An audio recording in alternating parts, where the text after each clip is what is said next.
नमस्कार, आप सभी का स्वागत है आज के द हिंदू एनालिसिस में। हम आज के द हिंदू एनालिसिस को स्टार्ट करते हैं। आज है दिनांक 17 जुलाई 2024 और जैसे कि आप सभी जानते हैं, इसके तहत हम महत्वपूर्ण न्यूज को कवर करते हैं जो आपके लिए होते हैं उपयोगी।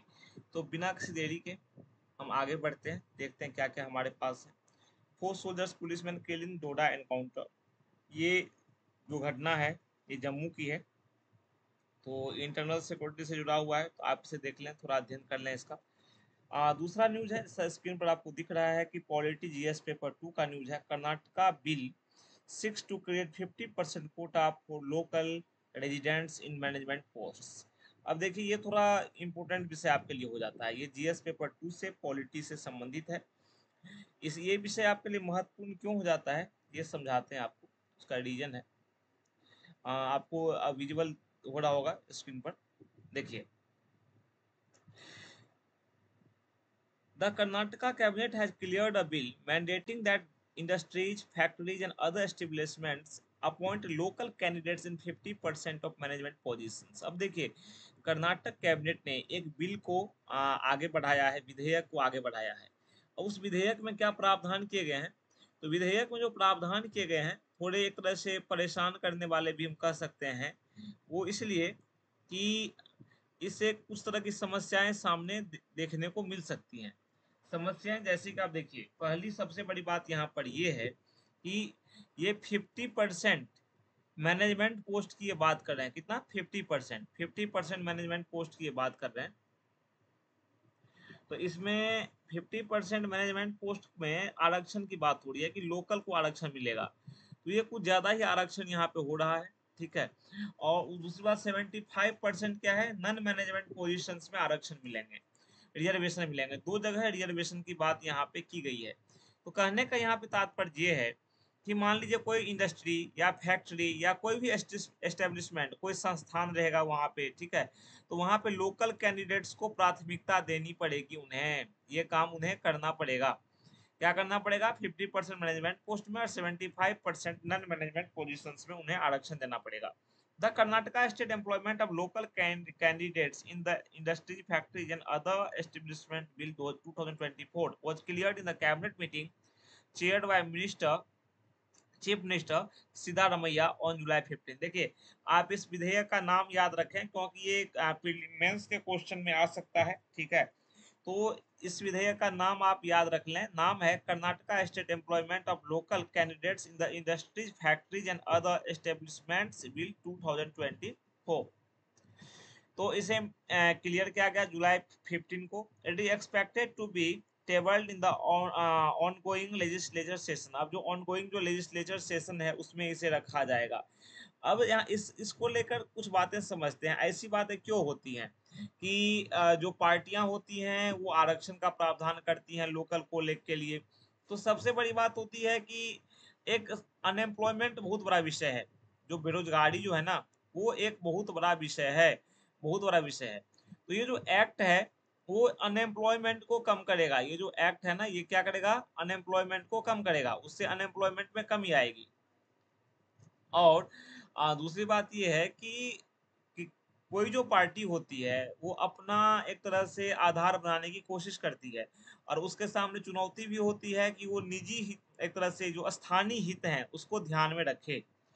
तो स्थानीय हितों को ध्यान में रखने के लिए कोई पार्टी ये निर्णय लेती है, आगे बढ़ती है कि उसका इसमें फायदा होगा, ठीक है। तो अपने फायदे को ध्यान में रखते हुए पार्टियां ऐसा करती हैं।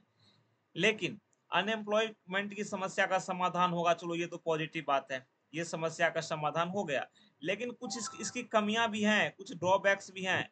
क्या कमियां हैं? कमियां ये हैं कि हमारा जो संविधान है जिसके तहत हम शासित हैं, संविधान क्या है? सर्वोच्च, एक तरह से सर्वोच्च माना गया संविधान को। गणतंत्र में भारतीय जो सिस्टम है, भारत में जो प्रणाली है शासन की, उसमें संविधान क्या है? सर्वोच्च है, सब कुछ उसी के अनुसार चलता है। लेकिन अगर किसी क्षेत्र में अलगाव, एक तरह से अलगाववाद को बढ़ावा देना हुआ, ये कहने का मतलब अलग करना हुआ। मान लीजिए आप कि कहीं पर जॉब की अपॉर्चुनिटी है, तो वहां पे माइग्रेशन भी रुक जाएगा, वहां को जाएगा नहीं। कर्नाटक में अगर आप 50% आरक्षण दे दोगे मैनेजमेंट पोस्ट में, तो क्या हुआ, अपॉर्चुनिटी जो थी वो बाहरी लोगों के लिए कम हो गई, या फिर योग्य लोगों के लिए जो अपॉर्चुनिटी थी वो कम हो गई। और दूसरी बात, जो कंपनियां हैं, जो कंपनियां जाती हैं कर्नाटक में, अपने एक तरह से कंपनियां एस्टेब्लिश, अपनी कार्यालय एस्टेब्लिश करती हैं, कारखाने एस्टेब्लिश करती हैं, तो कंपनियों की भी अपेक्षा होती है कि उसे योग्य कर्मचारी मिले। लेकिन योग्य कर्मचारी ढूंढना कंपनियों के लिए परेशानी वाली बात होगी। अब देखो, इसमें कुछ एक्ट एक्ट को लेकर बताया गया है, कुछ कंडीशंस भी हैं कि लोकल कैंडिडेट किसे माना जाएगा। लोकल कैंडिडेट कौन होगा, लोकल कैंडिडेट कौन होगा, देखो, who is born in the state of Karnataka, जिसका जन्म जन्म कहाँ हुआ है, कर्नाटक में हुआ है, ठीक है। And who is domicile in the state for a period of 15 years, जो 15 साल से कर्नाटक में रह रहा है, डोमिसाइल है। And who is capable of speaking, reading and right Kannada, जो कन्नड़ा जानता है, लिखना पढ़ना बोलना, तो उसे माना जाएगा। और एक टेस्ट होगा, टेस्ट जब पास कर लेंगे तो उस अभ्यर्थी को माना जाएगा कि आप लोकल रेजिडेंट हैं। Under the act, candidate must have a secondary school certificate with Kannada as language.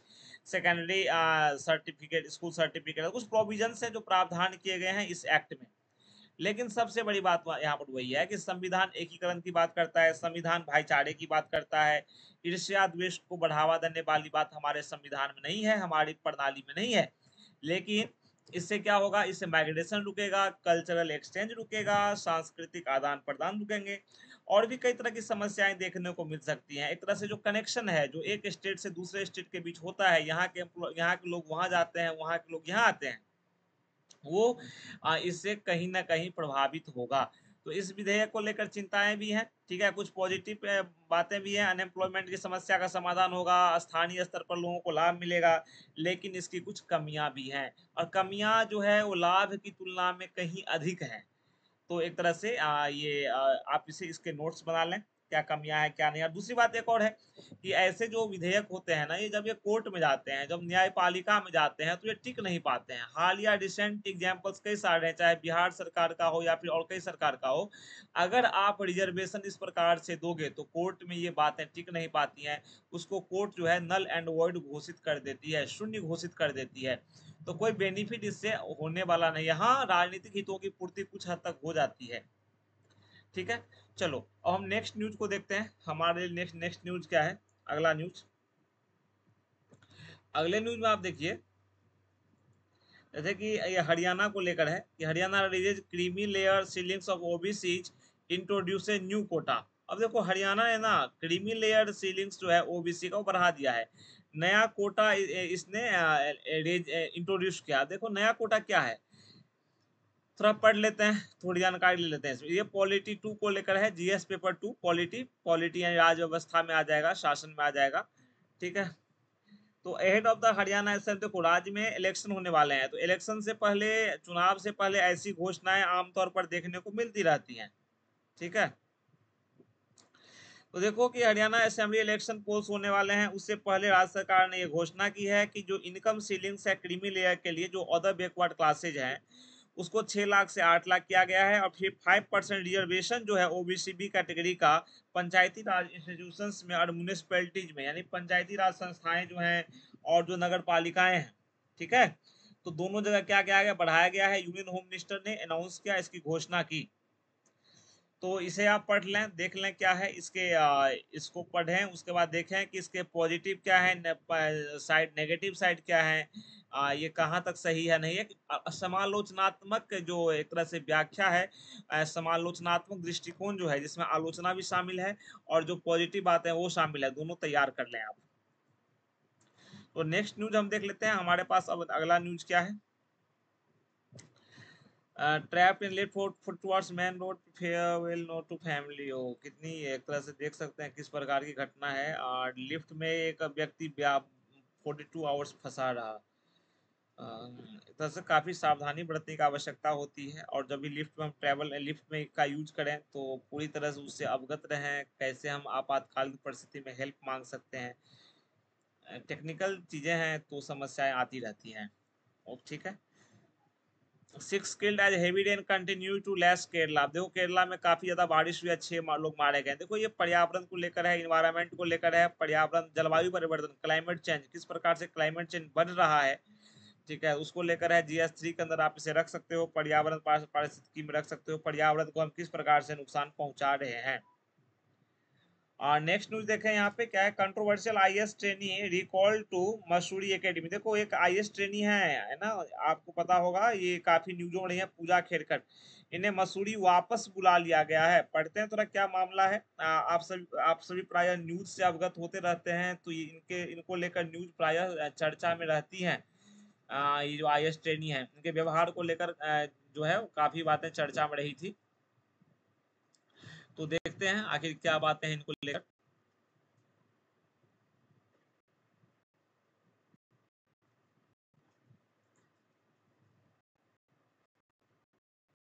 हाँ, आप देखिए यहाँ पर जैसे कि इनकी जो पोस्टिंग है ना वो महाराष्ट्र में हुई है। आपको पता है कि ट्रेनिंग पीरियड में है, प्रोबेशनरी है अभी, तो अभी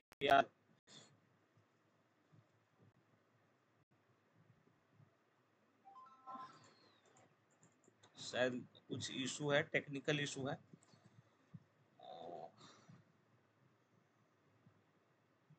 कुछ टेक्निकल इशू है, kindly wait, kindly wait, some technical issue there, we are trying to fix it, kindly wait जी।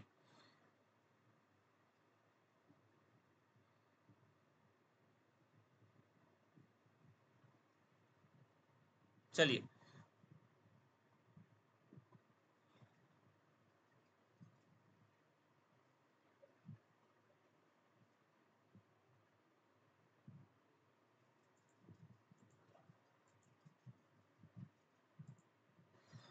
देखिए अब यहाँ पर हाँ, आप इसे ना थोड़ा सा वीडियो को आगे बढ़ा लेना, कुछ टेक्निकल फॉल्ट आ गया था कुछ मिनटों, कुछ सेकंड के लिए, 30-40-50 सेकंड के लिए।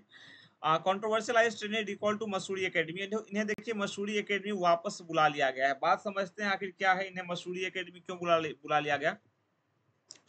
अभी ये एक तरह से जो कंट्रोवर्शियल आईएएस प्रोबेशनर जो है Puja Khedkar under the scanner of alleged abuse of power and privilege has been immediately recalled to the Mussoorie based Lal Bahadur Shastri National Academy of Administration with her current training in Washim district of Maharashtra put on hold। अभी देखिए महाराष्ट्र में इनकी जो थी वर्तमान जो training हो रही थी उसको होल्ड कर दिया गया है। स्टेटमेंट इशू किया गया है महाराष्ट्र सरकार के द्वारा, जो महाराष्ट्र सरकार का जो जनरल एडमिनिस्ट्रेशन डिपार्टमेंट है, उसमें कहा गया है कि मिसेस खेड़कर को रिलीव किया जाता है डिस्ट्रिक्ट ट्रेनिंग प्रोग्राम से और दूसरे महाराष्ट्र के, और उन्हें जो है फिर दोबारा उन्हें कहा जाता है कि आप एकेडमी ज्वाइन करें जुलाई 23 से पहले, क्योंकि इनके आचरण को लेकर काफी समस्याएं आती रही थी कि जो ऊपर का अधिकारी हैं उनसे सही से बर्ताव नहीं करना। साथ ही उन पर ये भी आरोप लग रहे हैं कि उनका जो डिजेबिलिटी सर्टिफिकेट है, ओबीसी स्टेटस है, वो फेक है, फर्जी है। तो पुणे पुलिस जो है वो एफआईआर रजिस्टर कर चुकी है ऑलरेडी, क्योंकि जो उनके मम्मी पापा जो पेरेंट्स हैं उनके अगेंस्ट, क्योंकि उन्होंने एक तरह से एक फार्मर को धमकाया था, थ्रेटन किया था लैंड डिस्प्यूट के मामले में। मीडिया ट्रायल का भी आरोप है, मीडिया ट्रायल भी इनका काफी ज्यादा हुआ है। तो ये सब बातें हैं कुछ। तो ये देखिए इसको आप जीएस पेपर 2 के तहत, पॉलिटी के तहत आप ले सकते हैं, ठीक है। एक अधिकारी जो भी, देखिए ये क्या है, कार्यपालिका के हिस्सा है, ये अस्थायी कार्यपालिका है। कोई भी जो पदाधिकारी है वो कार्यपालिका का हिस्सा होता है, एग्जीक्यूटिव का हिस्सा होता है, उससे इस प्रकार के व्यवहार की आशा नहीं की जाती है। कहा जाता है इन पर जो आरोप लगे हैं उसके अलावा इनके व्यवहार में भी कुछ असामान्य बातें थी। सामने जो ऊपरी पदाधिकारी हैं, डीएम है या कोई भी पदाधिकारी है, उनसे सही व्यवहार नहीं करना, साथी से एक साथी कार्यालय का सही से उपयोग नहीं करना, वगैरह वगैरह कुछ बातें न्यूज में चल रही थी। खैर हम नेक्स्ट न्यूज देखते हैं। With 2 new judges supreme court back to its full judicial strength. अब दो नए जज आ गए हैं, तो सुप्रीम कोर्ट को अपनी पूरी जो जुडिशियल स्ट्रेंथ है, जितनी क्षमता है, वो पूरी मिल गई है। आगे समझते हैं कि इसमें क्या क्या आपके लिए है। देखिए सुप्रीम कोर्ट में ना बेंचेज होते हैं, जजों की बेंच होती है, कितने जो निर्णय लेती है। तो पहले आप देखें क्या न्यू डेवलपमेंट, रिसेंट डेवलपमेंट क्या है। Justice N Koteshwar Singh is the first जज in the top court from Manipur. देखिए मणिपुर से पहले जज आए हैं ये। जस्टिस आर महादेवन है, जो कि बैकवर्ड कम्युनिटी से बिलोंग करते हैं, तमिलनाडु से हैं। ठीक है, तो वो बेंच वे भी पीठ में शामिल हुए हैं, बेंच में। कॉलेजियम कॉलेजियम के से ये डेटा आया है। कॉलेजियम जानते हो आप, जो एक तरह से जजों की नियुक्ति करती है, कॉलेजियम है ना। ये सुप्रीम कोर्ट ने इसे इजाद किया था, सामने लाया था। अब देखिए president Droupadi Murmu on Tuesday appointed justice N Koteshwar Singh, और प्रेसिडेंट जो है उन्होंने इन दोनों को नियुक्त किया, दोनों जजों को।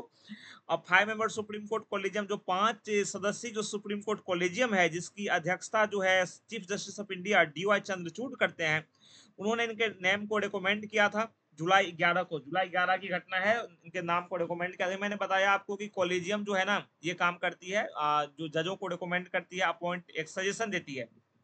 सेंटर ने फिर नोटिफाइड किया 2 अपॉइंटमेंट को, एंड जो कि एक तरह से टॉप कोर्ट में जाएंगे, जिससे क्या होगा, जो सुप्रीम कोर्ट की जो टोटल स्ट्रेंथ है जजों की, यानी कि 34 जो कुल जज इसमें होते हैं, वो पूरी हो गई है फिलहाल। 2 जज रिक्त थे, 2 पद जो थे वो रिक्त थे, खाली थे। Justice Singh is the first जज। बताया मैंने कि जस्टिस सिंह जो है वो मणिपुर से पहले जज हैं जो सुप्रीम कोर्ट आ रहे हैं। ठीक है, और साथ ही मणिपुर आप सभी को पता होगा एथनिक वायलेंस को लेकर काफी चर्चा में रहा है, जाति हिंसा को लेकर काफी चिंता में रहा है, किस तरह की परिस्थितियां वहां पर हुई और किस प्रकार से जातियों को एक तरह से संघर्ष करना पड़ा आपस में, एक तरह से ईर्ष्या द्वेष की भावना वहां पर किस प्रकार बढ़ी, एक जो एक व्यक्ति है वो दूसरे के जान का दुश्मन बन गया। Justice N. Koteshwar Singh's appointment as a judge of Supreme Court will provide representation to the North East। देखो नॉर्थ ईस्ट का रिप्रेजेंटेशन देखने को मिलेगा इसमें, उत्तर पूर्व का, जो कि हमारा प्यारा सा क्षेत्र है। उत्तर पूर्व कभी आप घूमने का मौका मिले जरूर जाओ। ठीक है, तो आप इसे पढ़ें। आप देखो कोलेजियम का पढ़ लो। कोलेजियम जो है, कोलेजियम कैसे काम करती है। Collegium resolution, collegium had taken due note of the fact that mister justice R Mahadevan ranks third in the order of presently serving जज of Madras high court, including the judge who have been posted as chief justice outside the Madras High Court. At this stage, the collegium has given precedence to the candidature of Mr. Justice R. Mahadevan in order to give representation to the backward community, the collegium resolution said। तो collegium resolution ने कैसे काम किया, उस पर इसने टिप्पणी प्रदान की है। कॉलेजियम रिजोल्यूशन ने क्या कहा है कि मिस्टर जो जस्टिस आर महादेवन है वो थर्ड है, उनका जो रैंक है ना वो थर्ड है, कहाँ पर, मद्रास हाई कोर्ट में। और जो जजेज हैं, जो चीफ जस्टिस हैं, जो और महाराष्ट्र के बाहर, सॉरी मद्रास के बाहर जो पोस्टेड हैं। तो कहने का यह मतलब है द टू जजेज replace justice Aniruddha Bose and A S Bopanna. 2 जजेज यहाँ पर हैं, एक है अनिरुद्ध बोस हैं और एक है एएस बोपन्ना, जो रिटायर्ड हो गए हैं अप्रैल और मई में रिटायर्ड हुए हैं क्रमशः। जो अनिरुद्ध हैं जस्टिस, वो रिटायर्ड हुए हैं अप्रैल में, और दूसरे जो हैं बोपन्ना, जो हैं एएस बोपन्ना, वो रिटायर्ड हुए हैं मई में। तो इन दोनों की जगह जो है अब वो भर दी जाएगी 2 नए जजों की नियुक्ति के साथ। ठीक है, चलो ये न्यूज हमने कवर कर लिया। ये न्यायपालिका को लेकर था। GS2 पॉलिटिक्स आप ले सकते हो इसे। न्यायपालिका जो कि एक तरह से स्तंभ है हमारे लिए। नेक्स्ट देखते हैं। Since 2021, Jammu accounts for 40% of killings of security personnel in JNK। अब देखो जम्मू कश्मीर में ना 40% सिक्योरिटी पर्सनल की किलिंग हुई है यहाँ पे, जो काफी इंटरनल सिक्योरिटी के लिहाज से काफी संवेदनशील मामला हो जाता है। किस प्रकार से हम आंतरिक समस्याओं का सामना कर रहे हैं। ठीक है, Himachal CM meets PM request aid for green transformation. देखिए ग्रीन ट्रांसफॉर्मेशन की बात हो रही है, हरित वातावरण लगाने की बात हो रही है। जिस प्रकार से हम पर्यावरण के साथ छेड़छाड़ कर रहे हैं, अभी ये देखो, इसको ना इन्वायरमेंट एंड इकोलॉजी के तौर पे आप ले सकते हो। GS पेपर 3 के तहत ये आ सकता है यूपीएससी के दृष्टिकोण से। तो हिमाचल के सीएम मिले हैं किनसे, पीएम से मिले हैं, और रिक्वेस्ट किया है कि भाई आप ग्रीन ट्रांसफॉर्मेशन के लिए हमें राहत दीजिए, एक तरह से कुछ सहायता प्रदान कीजिए। तो ये राज्य सरकारें जो हैं वो केंद्र सरकारों से जो है एक सहायता राशि प्राप्त करती हैं कुछ बेहतर करने के लिए। और ये पर्यावरण संरक्षण तो बहुत आवश्यक चीजें हैं जो है ना। तो क्या क्या इसके कुछ पॉइंट्स हम यहाँ देख लेते हैं क्या क्या। Himachal Pradesh chief minister Sukhvinder Singh met Prime Minister Narendra Modi in New Delhi on Tuesday and urged the central government to support the state's initiative to become a totally green state. देखो हिमाचल प्रदेश ना totally green state बनने जा रहा है। Totally green state का यहाँ मतलब है कि पूर्णतः हरित प्रदेश। तो हरित प्रदेश बनेगा, हरित देश बनेगा, तो उसके लिए बिना सेंटर की सहमति, बिना सेंटर के हेल्प के ये संभव नहीं हो सकता। कारण ये है कि सेंटर ना उन्हें काफी सपोर्ट प्रदान करती है, सेंटर के पास फंडिंग काफी ज्यादा होती है। तो कोई भी स्टेट है वो सेंटर पर निर्भर रहता ही है। ठीक है, तो कांग्रेस गवर्नमेंट वहां पर है, उसने टारगेट ये एक तरह से सेट किया है कि भाई हम ना हाइड्रो का यूज करेंगे, हाइड्रो इलेक्ट्रिसिटी का, हाइड्रोजन का और सोलर एनर्जी का, और ग्रीन एनर्जी वाला स्टेट बनेंगे। क्योंकि ये जो नवीकरण जो अक्षय ऊर्जा स्रोत है ना, हाइड्रोजन है, सनलाइट, सन इसका सोलर लाइट जो हम यूज करते हैं, ठीक है, सन एनर्जी जो है, सोलर एनर्जी जो है, तो सोलर एनर्जी का हम यूज करें, हाइड्रो इलेक्ट्रिसिटी का, हाइड्रो एनर्जी का यूज करें, तो जो ऊर्जा जल से प्राप्त हो सकती है, सनलाइट से प्राप्त हो सकती है, उसका यूज हम क्यों ना करें। उसको लेकर यहाँ बातें हो रही हैं। तो राज्य सरकार इस दिशा में पहल कर रही है और वो सरकार से एक तरह से मदद मांगी गई है। तो हम सब का भी दायित्व है, केवल सरकारों का ही नहीं है, कि हम हरित वातावरण की दिशा में पहल करें, आगे बढ़ाएं इसे, क्योंकि ये समय की मांग है। और अगर वातावरण प्रभावित होगा तो सभी पीड़ित होंगे, हम आप ही केवल नहीं होंगे, या कोई दूसरा ही नहीं होगा, सभी पीड़ित इससे होने वाले हैं। चलिए ठीक है, फिर नेक्स्ट आप देख लो कि वन, ये साइंस एंड टेक का न्यूज है, ठीक है, प्लस इन्वायरमेंट इकोलॉजी का भी है। 1151 crore investment can help India in battery tech's race. अब देखो भारत, कोई भी देश है ना, बैटरी टेक रेस, बैटरी जो टेक्नोलॉजी रेस है, सभी देश उसमें आगे बढ़ना चाहते हैं, क्योंकि आज का समय जो है ना वो इलेक्ट्रिक वाहनों के लिए है। तो इलेक्ट्रिक वाहनें कैसे चलती हैं? सबसे पहली बात आप ये समझो कि जो इलेक्ट्रिक व्हीकल्स है, मान लो आप ई रिक्शा पे चढ़ते हो ना, तो ई रिक्शा पे चढ़ते, तो ई रिक्शा कैसे काम करती है? ई रिक्शा पहले बैटरी चार्ज होता है उसका, ठीक है, बैटरी से वो चलती है। तो कारें जो भी होती हैं वो बैटरी से चलती हैं। तो कहने का मतलब, जो देश बैटरी के मामले में बढ़िया इन्वेस्टमेंट करेगा, अच्छी बैटरी बनाएगा, वहां अपनी यहाँ वो इलेक्ट्रिक कारों को, इलेक्ट्रिक वाहनों को उतनी तेजी से इम्प्लीमेंट कर सकेगा। और अभी ये वर्तमान में समय की मांग है। तो इतने का इन्वेस्टमेंट जो होगा वो बैटरी टेक्स रेस को आगे बढ़ाएगा, भारत में इसको हेल्प करेगा। ठीक है, आप यहाँ पे देख सकते हो, थोड़ा पढ़ लो क्या है। किसी टॉपिक को समझने के लिए उसे पढ़ना पड़ता है, आप इसे पढ़ें।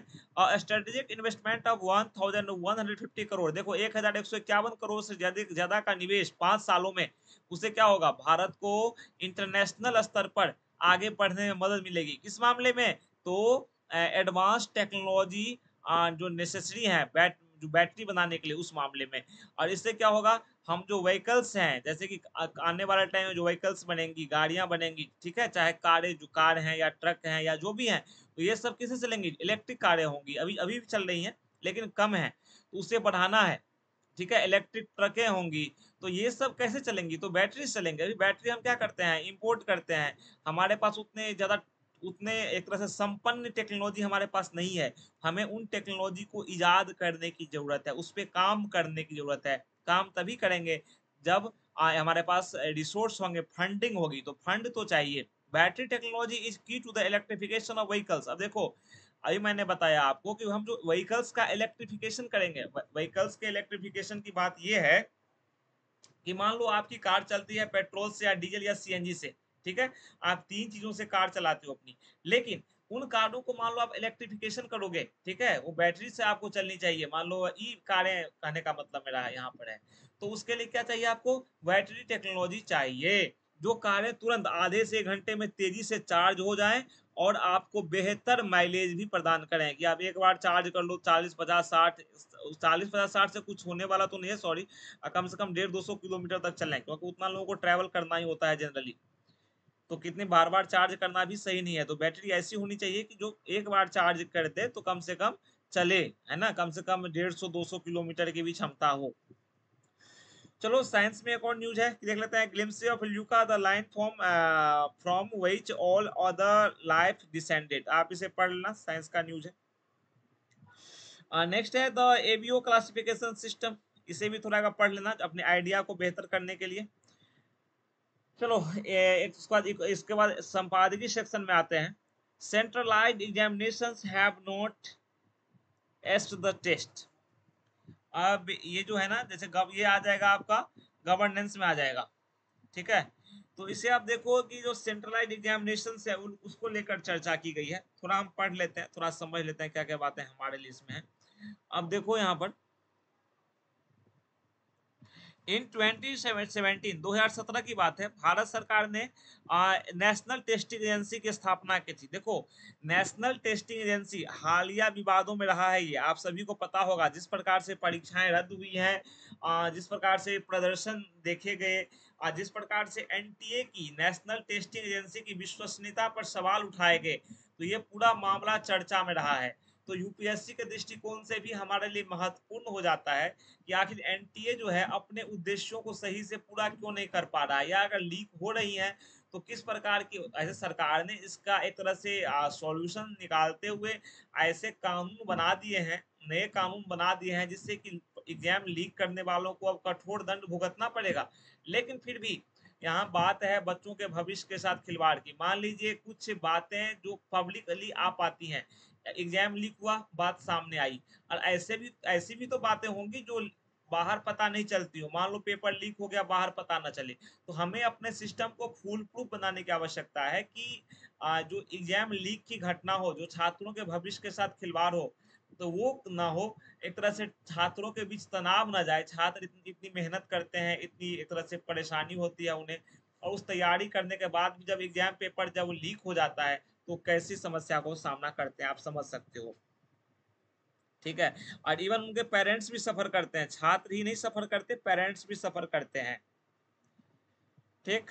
तो आप इसे पढ़ें, नेशनल टेस्ट एजेंसी को लेकर के, trying juveniles as adults is not the answer. देखो यहाँ पे सबसे बड़ी बात, अभी जो पुणे का जो पोर्श कार एक्सीडेंट हुआ था, सभी को याद होगा, है ना, जिसमें कि एक जो है कार ड्राइवर ने, वो लड़का था रात में शराब के नशे में था, रात के 1-2 बजे शायद समथिंग कुछ समय था। उसकी कार काफी तेज थी और उसकी कार से 2 लोगों की मौत हो गई थी।